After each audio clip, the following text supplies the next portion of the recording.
आज लखनऊ की ये भूमि एक नई प्रेरणा की साक्षी बन रही है। इसकी विस्तार से चर्चा करने से पहले मैं देश और दुनिया को क्रिसमस की शुभकामनाएं देता हूं। भारत में भी करोड़ों ईसाई परिवार आज उत्सव मना रहे हैं। क्रिसमस का ये उत्सव सभी के जीवन में खुशियां लाए, ये हम सभी की कामना है। साथियों, 25 दिसंबर का ये दिन देश की दो महान विभूतियों के जन्म का अद्भुत सुयोग लेकर भी आता है। भारत रत्न अटल बिहारी वाजपेयी जी, भारत रत्न महामना मदन मोहन मालवीय जी, इन दोनों महापुरुषों ने भारत की अस्मिता,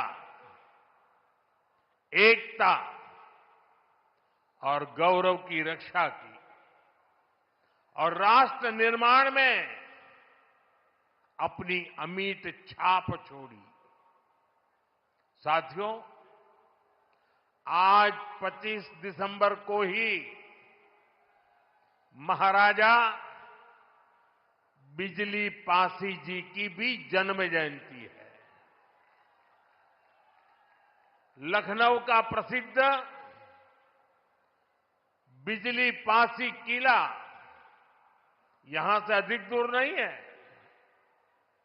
महाराजा बिजली पासी ने वीरता, सुशासन और समावेश की जो विरासत छोड़ी, उसको हमारे पासी समाज ने गौरव के साथ आगे बढ़ाया है। ये भी संयोग ही है कि अटल जी ने ही वर्ष 2000 में महाराजा बिजली पासी के सम्मान में डाक टिकट जारी किया था। साथियों, आज इस पावन दिन मैं महामना मालवीय जी, अटल जी और महाराजा बिजली पासी को श्रद्धापूर्वक नमन करता हूं, उनका वंदन करता हूं। साथियों, थोड़ी देर पहले मुझे यहां राष्ट्र प्रेरणा स्थल का लोकार्पण करने का सौभाग्य मिला है। ये राष्ट्र प्रेरणा स्थल उस सोच का प्रतीक है जिसने भारत को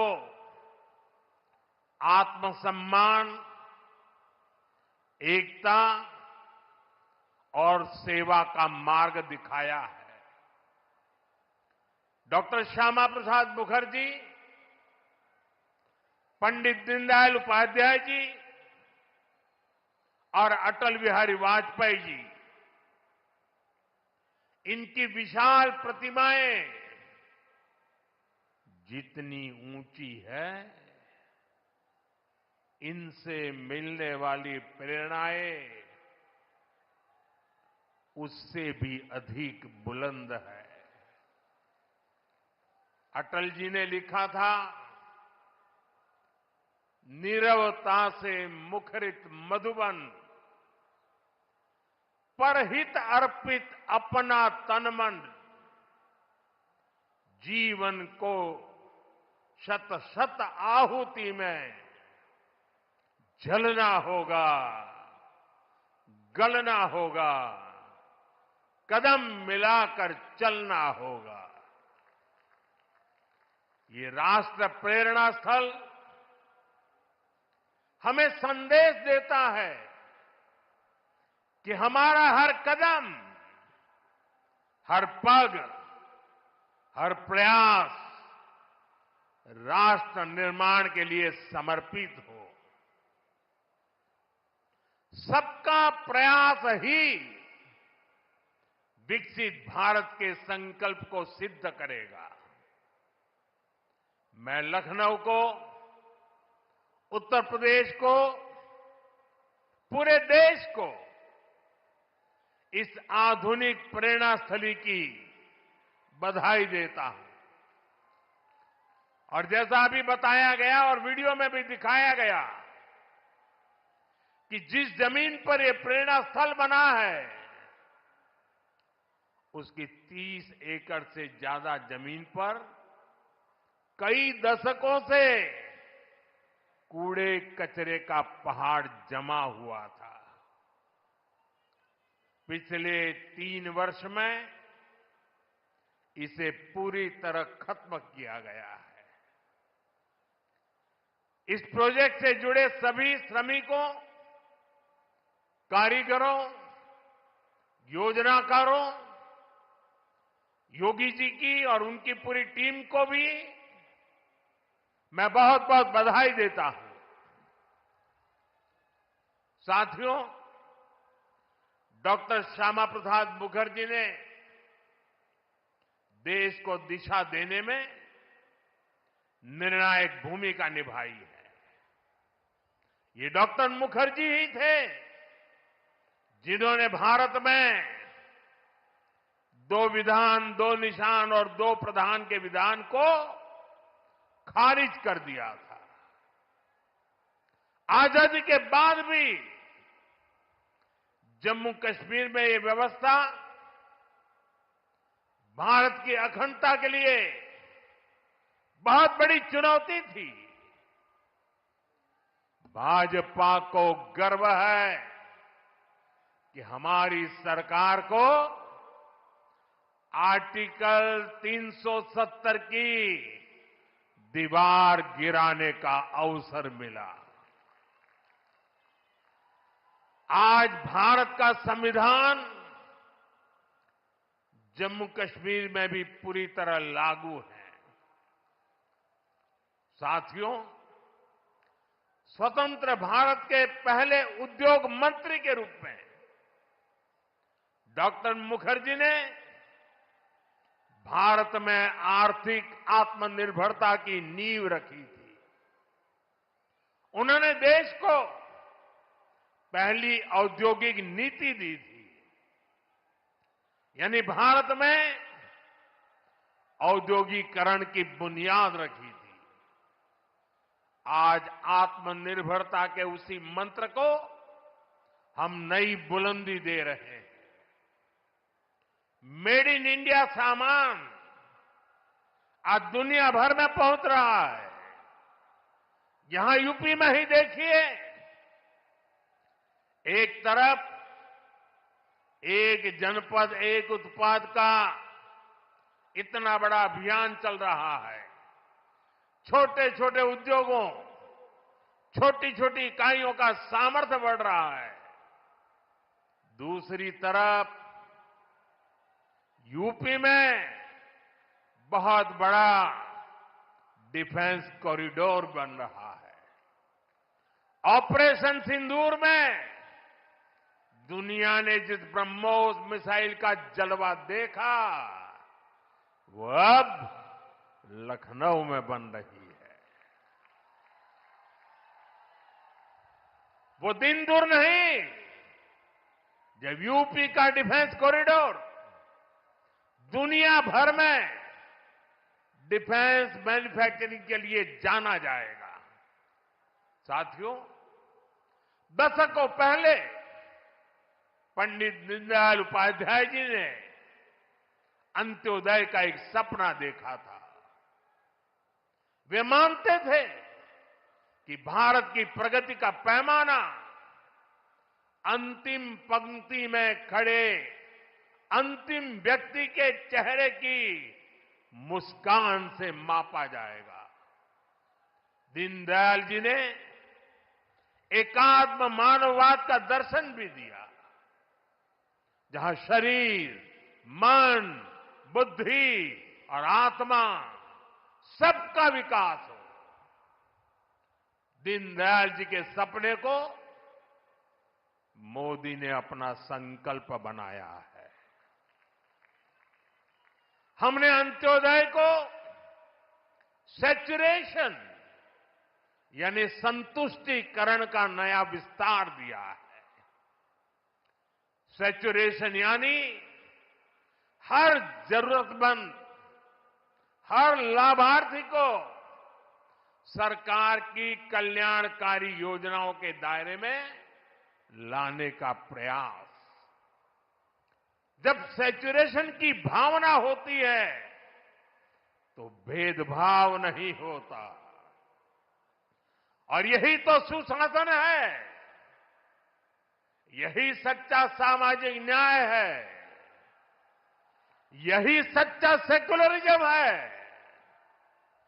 आज जब देश के करोड़ों नागरिकों को बिना भेदभाव पहली बार पक्का घर, शौचालय, नल से जल, बिजली और गैस कनेक्शन मिल रहा है, करोड़ों लोगों को पहली बार मुफ्त अनाज और मुफ्त इलाज मिल रहा है, पंक्ति में खड़े अंतिम व्यक्ति तक पहुंचने का प्रयास हो रहा है, तो पंडित दीनदयाल जी के विजन के साथ न्याय हो रहा है। साथियों, बीते दशक में करोड़ों भारतीयों ने गरीबी को परास्त किया है, गरीबी को हराया है। ये इसलिए संभव हुआ क्योंकि भाजपा सरकार ने जो पीछे छूट गया था उसे प्राथमिकता दी, जो अंतिम पंक्ति में था उसे प्राथमिकता दी। साथियों, 2014 से पहले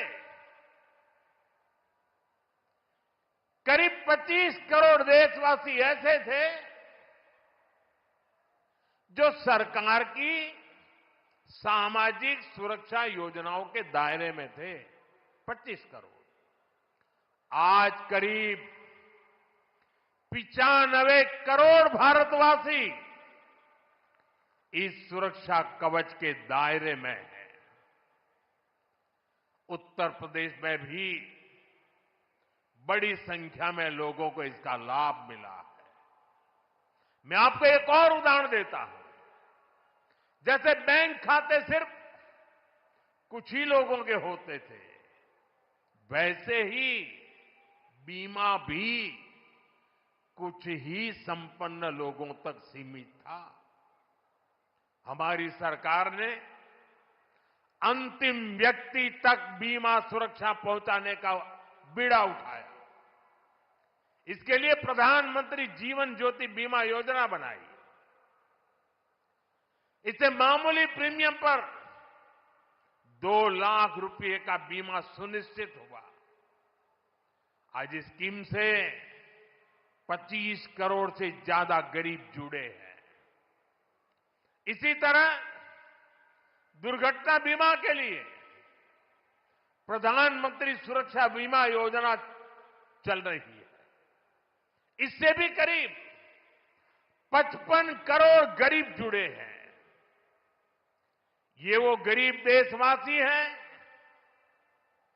जो पहले बीमा के बारे में सोच भी नहीं पाते थे।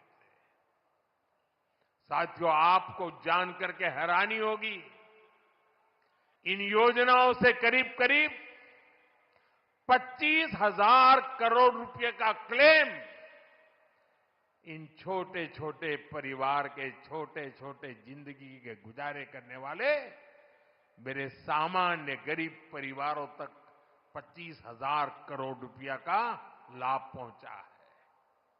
यानी संकट के समय ये पैसा गरीब परिवारों के काम आया है। साथियों, आज अटल जी की जयंती का ये दिन सुशासन के उत्सव का भी दिन है। लंबे समय तक देश में गरीबी हटाओ जैसे नारों को ही गवर्नेंस मान लिया गया था, लेकिन अटल जी ने सही मायने में सुशासन को जमीन पर उतारा। आज डिजिटल पहचान की इतनी चर्चा होती है, इसकी नींव बनाने का काम अटल जी की सरकार ने ही किया था। उस समय जिस विशेष कार्ड के लिए काम शुरू हुआ था, जो आज आधार के रूप में विश्वविख्यात हो चुका है, भारत में टेलीकॉम क्रांति को गति देने का श्रेय भी अटल जी को ही जाता है। उनकी सरकार ने जो टेलीकॉम नीति बनाई, उससे घर घर तक फोन और इंटरनेट पहुंचना आसान हुआ और आज भारत दुनिया में सबसे अधिक मोबाइल और इंटरनेट यूजर वाले देशों में से एक है। साथियों, आज अटल जी जहां होंगे, इस बात से प्रसन्न होंगे कि बीते 11 वर्षों में भारत दुनिया का दूसरा बड़ा मोबाइल फोन निर्माता बन गया है। और जिस यूपी से वे सांसद रहे, वो यूपी आज भारत का नंबर 1 मोबाइल मैन्युफैक्चरिंग राज्य बना है। साथियों, कनेक्टिविटी को लेकर अटल जी के विजन ने 21वीं सदी के भारत को शुरुआती मजबूती दी। अटल जी की सरकार के समय ही गांव गांव तक सड़कें पहुंचाने का अभियान शुरू किया गया था। उसी समय स्वर्णिम चतुर्भुज यानी हाईवे के विस्तार पर काम शुरू हुआ था। साथियों, साल 2000 के बाद से प्रधानमंत्री ग्रामीण सड़क योजना के तहत अब तक करीब 8 लाख किलोमीटर सड़कें गांवों में बनी है और इनमें से करीब 4 लाख किलोमीटर ग्रामीण सड़कें पिछले 10-11 साल में बनी है। और साथियों, आज आप देखिए, आज हमारे देश में अभूतपूर्व गति से एक्सप्रेसवे बनाने का काम कितनी तेजी से चल रहा है। हमारा यूपी भी एक्सप्रेसवे स्टेट के रूप में अपनी पहचान बना रहा है। वो अटल जी ही थे जिन्होंने दिल्ली में मेट्रो की शुरुआत की थी। आज देश के 20 से ज्यादा शहरों में मेट्रो नेटवर्क लाखों लोगों का जीवन आसान बना रहा है। भाजपा एनडीए सरकार ने सुशासन की जो विरासत बनाई है, उसे आज भाजपा की केंद्र और राज्य की सरकारें नए आयाम, नया विस्तार दे रही है। साथियों, डॉक्टर मुखर्जी, पंडित दीनदयाल जी, अटल जी, इन 3 महापुरुषों की प्रेरणा, उनके विजनरी कार्य, ये विशाल प्रतिभाएं विकसित भारत का बहुत बड़ा आधार है। आज इनकी प्रतिभाएं हमें नई ऊर्जा से भर रही है, लेकिन हमें यह नहीं भूलना है कि आजादी के बाद भारत में हुए हर अच्छे काम को कैसे एक ही परिवार से जोड़ने की प्रवृत्ति पनपी। किताबें हो, सरकारी योजनाएं हो, सरकारी संस्थान हो, गली, सड़क, चौराहे हो, एक ही परिवार का गौरवगान, एक ही परिवार के नाम, उनकी ही मूर्तियां, यही सब चला। भाजपा ने देश को एक परिवार की बंधक बनी इस पुरानी प्रवृत्ति से भी बाहर निकाला है। हमारी सरकार मां भारती की सेवा करने वाली हर अमर संतान, हर किसी के योगदान को सम्मान दे रही है। मैं कुछ उदाहरण आपको देता हूं। आज नेताजी सुभाष चंद्र बोस की प्रतिमा दिल्ली के कर्तव्य पथ पर है। अंडमान में जिस द्वीप पर नेताजी ने तिरंगा फहराया, आज उसका नाम नेताजी के नाम पर है। साथियों, कोई नहीं भूल सकता कि कैसे बाबा साहब आंबेडकर की विरासत को मिटाने का प्रयास हुआ। दिल्ली में कांग्रेस के शाही परिवार ने यह पाप किया और यहां यूपी में सपा वालों ने भी यही दुस्साहस किया। लेकिन भाजपा ने बाबा साहब की विरासत को मिटने नहीं दिया। आज दिल्ली से लेकर लंदन तक बाबा साहब आंबेडकर के पंचतीर्थ उनकी विरासत का जयघोष कर रहे हैं। साथियों, सरदार वल्लभ भाई पटेल ने सैकड़ों रियासतों में बटे हमारे देश को एक किया था। लेकिन आजादी के बाद उनके काम और उनके कद दोनों को छोटा करने का प्रयास किया गया। ये भाजपा है जिसने सरदार साहब को वो मान सम्मान दिया जिसके वो हकदार थे। भाजपा ने ही सरदार पटेल की विश्व की सबसे ऊंची प्रतिमा बनाई, एकता नगर के रूप में एक प्रेरणा स्थली का निर्माण किया। अब हर साल वहां 31 अक्टूबर को देश राष्ट्रीय एकता दिवस का मुख्य आयोजन करता है। साथियों, हमारे यहां दशकों तक आदिवासियों के योगदान को भी उचित स्थान नहीं दिया गया। हमारी सरकार ने ही भगवान बिरसा मुंडा का भव्य स्मारक बनाया। अभी कुछ सप्ताह पहले ही छत्तीसगढ़ में शहीद वीर नारायण सिंह आदिवासी म्यूजियम का लोकार्पण हुआ है। साथियों, देश भर में ऐसे अनेक उदाहरण हैं। यही उत्तर प्रदेश में ही देखें तो महाराजा सुहेलदेव का स्मारक तब बना जब भाजपा सरकार बनी। यहां निषाद राज और प्रभु श्री राम की मिलन स्थली को अब जाकर के मान सम्मान मिला। राजा महेंद्र प्रताप सिंह से लेकर चौरी चौरा के शहीदों तक मां भारती के सपूतों के योगदान को भाजपा सरकार ने ही पूरी श्रद्धा और विनम्रता से याद किया।